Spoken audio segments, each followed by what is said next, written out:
চট্টগ্রামের বায়তুশ শরফ কামিল মাদ্রাসা থেকে শুরু হওয়া এক বন্ধুত্বের গল্প, যা ঢাকা বিশ্ববিদ্যালয়ের করিডোরে এসে পূর্ণতা পায় এবং ছাত্র রাজনীতিতে এক নতুন ইতিহাস তৈরি করে। এ হলো সাদিক কায়েম ও এস.এম. ফরহাদের গল্প। এক দশক আগেও কেউ কল্পনা করতে পারেনি যে এই দুই বন্ধু ঢাকা বিশ্ববিদ্যালয় কেন্দ্রীয় ছাত্র সংসদ ডাকসু নির্বাচনের কেন্দ্রবিন্দুতে পরিণত হবে। তাদের যাত্রা ঢাকা বিশ্ববিদ্যালয়ে ভর্তির অনেক আগে থেকেই শুরু হয়েছিল। মাদ্রাসা জীবন থেকেই তারা ইসলামী ছাত্র শিবিরের সঙ্গে যুক্ত ছিলেন এবং সমর্থক থেকে সক্রিয় সদস্য হিসেবে নিজেদের প্রতিষ্ঠিত করেন। সাদিক রাষ্ট্রবিজ্ঞান এবং ফরহাদ সমাজ কল্যাণ বিভাগে ভর্তি হলেও তাদের অভিন্ন আদর্শ ও রাজনৈতিক চেতনা তাদের এক সূত্রে গেঁথে রেখেছিল। দেশবাসী এই জুটিকে প্রথম জানতে পারে যখন ঢাকা বিশ্ববিদ্যালয় শিবির কমিটি ঘোষণা হয়। সাদিক কায়েমের সভাপতি এবং এস.এম. ফরহাদ সেক্রেটারি জেনারেল হিসেবে দায়িত্ব পান। তবে তাদের এই সাংগঠনিক জুটি বেশিদিন স্থায়ী হয়নি। পরের বছর সাদিক কেন্দ্রীয় শিবিরের প্রকাশনা সম্পাদক এবং ফরহাদ ঢাকা বিশ্ববিদ্যালয় শিবিরের সভাপতির দায়িত্ব গ্রহণ করেন। ডাকসু নির্বাচনে তাদের পথ আবার এক হয়ে যায়। তারা শিবিরের সমর্থিত প্যানেল ঐক্যবদ্ধ ছাত্র জোটের ব্যানারে একত্রিত হন। শুরু হয় তাদের নতুন সংগ্রামের অধ্যায়। তাদের বিরুদ্ধে নানা ষড়যন্ত্র শুরু হয়, এমনকি বামপন্থী সংগঠনগুলো ফরহাদের প্রার্থিতা বাতিলের জন্য মামলাও করে। কিন্তু সাদিক ও ফরহাদ দমে যাওয়ার পাত্র ছিলেন না। তারা তৎকালীন সরকার পতন আন্দোলনে গুরুত্বপূর্ণ ভূমিকা রেখেছিলেন। অ্যাডভোকেট শিশির মনিরের বিচক্ষণ আইনি সহায়তায় তারা সব বাধা অতিক্রম করে নির্বাচনের মাঠে ফিরে আসেন। এরপর আর পেছনে ফিরে তাকাতে হয়নি। 9 সেপ্টেম্বর ডাকসু নির্বাচনের দিন নানা অনিয়মের অভিযোগ ওঠে। ফলাফল ঘোষণায় দেরি হওয়ায় অনেকেই কারচুপির আশঙ্কা করেন।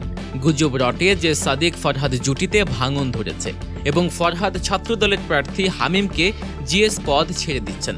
কিন্তু সব জল্পনা কল্পনার অবসান ঘটিয়ে শিবিরের কেন্দ্রীয় সভাপতি জাহিদুল ইসলাম ফেসবুকে দৃঢ়ভাবে ঘোষণা দেন, নো নেগোসিয়েশন। তিনি বলেন, শিক্ষার্থীদের রায় চূড়ান্ত এবং বিশ্ববিদ্যালয় প্রশাসন, রাজনৈতিক দল বা কোনো উপদেষ্টার চাপ মেনে নেওয়া হবে না। তিনি সবাইকে বিভ্রান্ত না হওয়ার আহ্বান জানান এবং শিক্ষার্থীদের বিজয় নিশ্চিত বলে আশ্বাস দেন। এবং সেই বিজয় ছিল ঐতিহাসিক। সাদিক ফরহাদ প্যানেল ডাকসুর ইতিহাসে এক নতুন অধ্যায়ের সূচনা করে। ফলাফল ছিল অভাবনীয়, প্রায় অবিশ্বাস্য, কিন্তু প্রত্যাশিত। বিজয়ের ঢেউ শুরু হয় কার্জন হলের অমর 21 হল থেকে। ভিপি পদে সাদিক কায়েম পান 644 ভোট, যেখানে তার নিকটতম প্রতিদ্বন্দ্বী আবিদ পান মাত্র 141 ভোট। জিএস পদে ফরহাদ 446 ভোট পেয়ে জয়ী হন, যেখানে ছাত্রদলের হামিম পান মাত্র 181 ভোট। শুধু একটি হলেই ভোটের এমন বিশাল ব্যবধান সবাইকে অবাক করে দেয়। এই ফলাফল অপ্রত্যাশিত ছিল না। এই বিজয় ছিল ঢাকা বিশ্ববিদ্যালয়ে নিজেদের অবস্থান তৈরি করার জন্য অগণিত শিবির কর্মীর বছরের পর বছর ধরে করা ত্যাগের ফসল। অনেকে উজ্জ্বল ভবিষ্যৎ বিসর্জন দিয়েছেন, কারাবরণ করেছেন, এমনকি পঙ্গুত্ব বরণ করেছেন। আজ তাদের সেই ত্যাগেরই চূড়ান্ত ফল আসলো। যে ক্যাম্পাসে একসময় শিবির নিষিদ্ধ ছিল, আজ সেই ক্যাম্পাস তাদের বিজয়ের ধ্বনিতে মুখরিত। ঢাকা বিশ্ববিদ্যালয়ের আকাশ বাতাস আল্লাহু আকবার ধ্বনিতে প্রকম্পিত।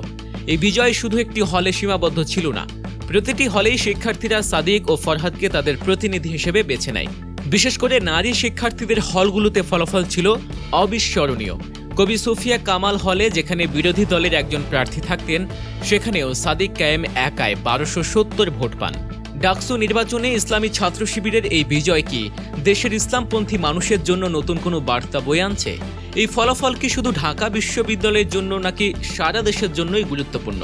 রাজনীতি বিশ্লেষকরা মনে করছেন, ডাকসু নির্বাচনের ফলাফল গোটা বাংলাদেশের জন্য অবশ্যই গুরুত্বপূর্ণ এবং দরকারি। তারা স্মরণ করিয়ে দিয়ে বলছেন, সেই সময়ের কথা যখন ঢাকা বিশ্ববিদ্যালয় ক্যাম্পাসে নামাজ পড়া কঠিন ছিল, রমজানে কোরআন মাহফিল করা যেত না এবং ইফতারের সময় রোজাদারদের উপর হামলা হতো। ক্যাম্পাস ছিল হেনস্থা, ইফটিজিং এবং ধর্ষণের আখড়া। এই ঐতিহাসিক বিজয় নিয়ে আপনার মতামত কি? আমাদের কমেন্ট করে জানান। আপনি যদি আমাদের চ্যানেল গল্প নিউজে নতুন হয়ে থাকেন, তাহলে অবশ্যই সাবস্ক্রাইব করুন এবং বেল আইকনটি চেপে দিন। আর ভিডিওটি ভালো লাগলে লাইক ও শেয়ার করতে ভুলবেন না। গল্প নিউজ দেখার জন্য ধন্যবাদ।